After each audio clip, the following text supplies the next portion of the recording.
Welcome to the Salmon Runs YouTube. Enjoy the video. You start by verifying credentials and connection.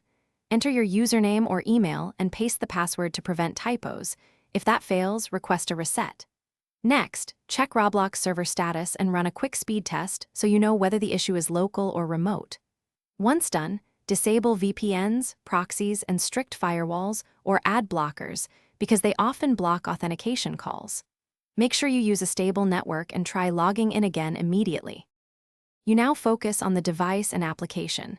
Update the Roblox app and your device OS, then clear the app cache or reinstall Roblox if updates don't help.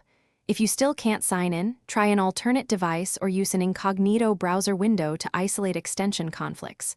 Also verify system date and time because certificates rely on them. Finally, switch DNS to Google 8 or Cloudflare 1 to bypass ISP name resolution problems and retry signing in.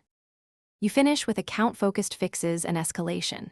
If login still fails, perform a password reset and follow email recovery steps. Check two-factor authentication prompts and ensure you can access the linked email or phone. Also review account restrictions like bans, age checks, or parental controls that may block access. If nothing works, collect exact error messages, screenshots, device model, OS version, and network type. Then contact Roblox support with those details. Tip: if an error persists, try a different network before opening a support ticket. Thanks for watching. Consider subscribing if we helped you.